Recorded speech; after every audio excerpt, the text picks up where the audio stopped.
Before he took his final breath, before the sun set on the life of one of the greatest minds to ever walk this earth, the Buddha spoke a final message. A message not meant for monks, not meant for temples, not meant for any religion.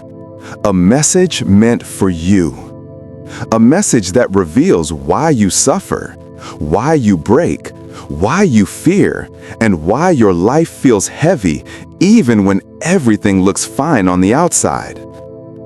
These final words are not scriptures. They are instructions, warnings, truths about the human mind that most people never hear. Tonight, I want you to listen like the Buddha is speaking directly to you, because what you're about to hear is not history. It is your life reflected in his last breath. So sit back, breathe slowly, and come with me to the final night of the Buddha's life. Part 1. The Last Journey. The Buddha was 80 years old. His body was fragile, weak, slowly shutting down. But his mind was clearer than ever. He walked slowly through the forest of Kusinara. Every step was deliberate. Every breath was mindful. He knew his end was near. But he wasn't afraid. He had lived through the rise of kingdoms and the collapse of others. He had known wealth, then poverty. He had known pleasure, then pain. He had known ignorance, then awakening. Now he knew death. Around him, monks followed quietly. They didn't want him to go. They were afraid of living without him, afraid that wisdom would disappear with his final breath. But the Buddha stopped, turned to them, and said, "Everything that arises must fall, even this body. Do not cling to what will disappear." Even at the door of death, he taught the same truth he had taught his entire life. Clinging is the root of all suffering, and even clinging to him would bring them pain. Part 2. The Final Warning.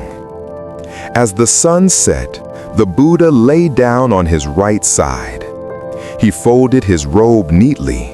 He rested his head on his arm, a posture of dignity, a posture of peace. The monks gathered around him, and one asked, "Master, what will happen to us when you are gone?" This question was not about leadership. It was about fear, the universal fear of being alone. And the Buddha replied, "Be a light for yourself.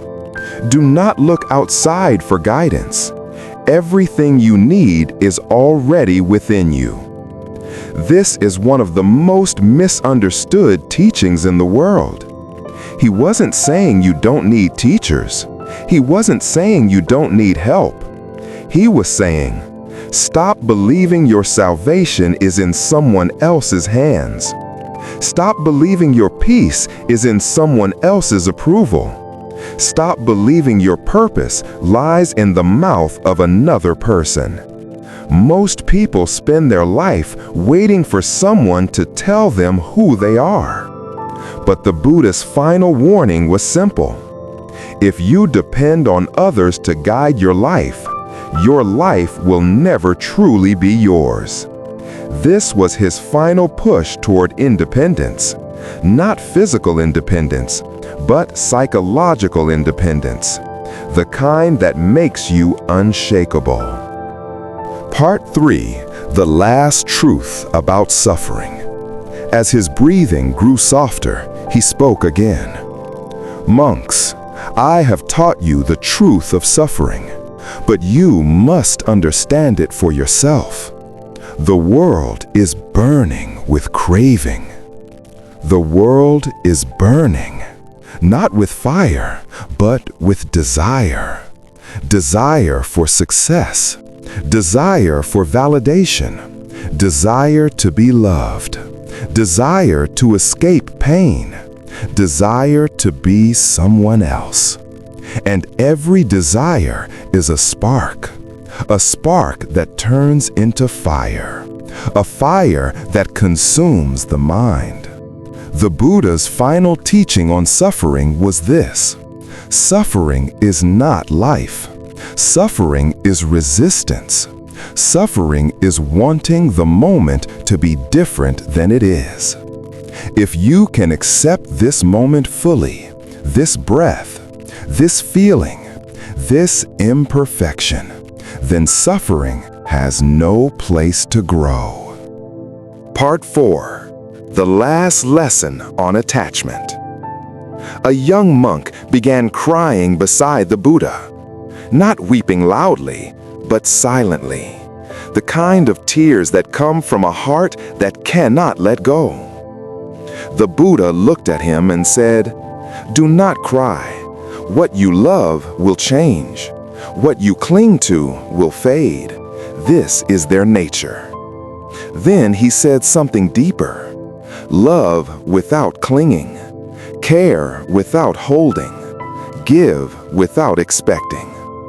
This is the heart of all Buddhist wisdom. When you cling to someone, you don't love them. You fear losing them. When you cling to a dream, you don't pursue it. You fear failure. When you cling to an identity, you don't grow. You fear change. The Buddha wanted people to understand. Clinging turns love into pain. Clinging turns hope into fear. Clinging turns living into surviving. His last lesson on attachment was not cold. It was compassionate. He wasn't teaching detachment from people. He was teaching detachment from suffering. To love deeply without chains. Part 5. The final teaching on the self. As the night grew colder, the Buddha's voice grew softer. He said, "This body is not mine. These thoughts are not mine. This mind is not mine." This was not denial. It was liberation. You suffer because you think, "This is my pain. This is my past. This is my identity. This is my failure." But the Buddha's final teaching on the self was, you are not the story you tell yourself. You are the awareness watching the story unfold. Your memories are not you. Your fears are not you. Your mistakes are not you. Even your emotions are temporary weather patterns in the sky of your mind. The Buddha wanted you to understand.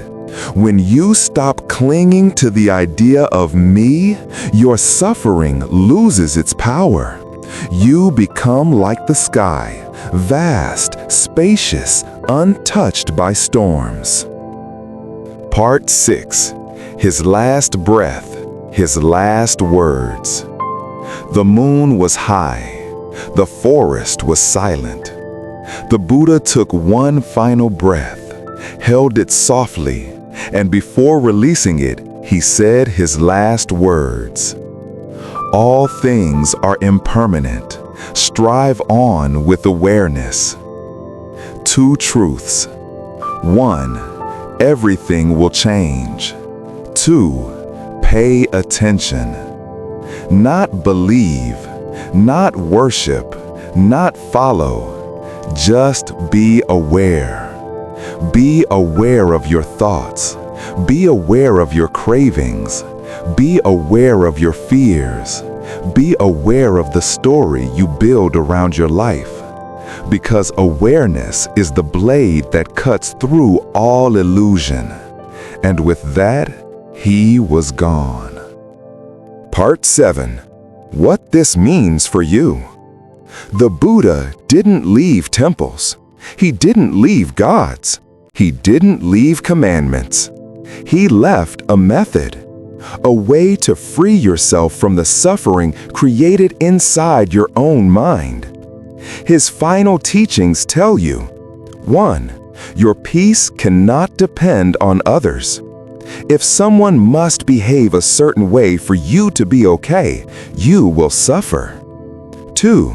Clinging destroys love and happiness. Letting go doesn't mean not caring. It means not controlling. 3. Your identity is not fixed. Who you think you are is just a story. You can rewrite it. 4. Everything is temporary. Pain, joy, people, moments. Everything comes, everything goes. 5. Awareness is your real power.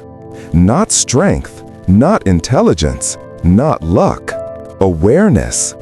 Awareness lets you see the world clearly. Awareness lets you understand your mind. Awareness lets you respond instead of react.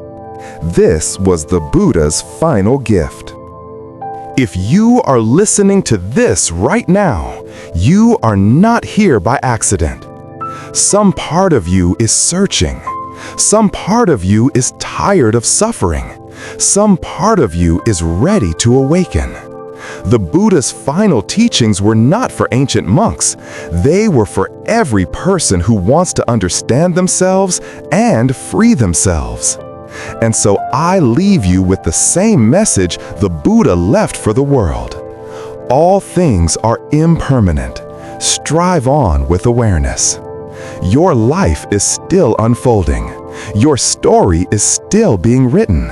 And your awakening begins now.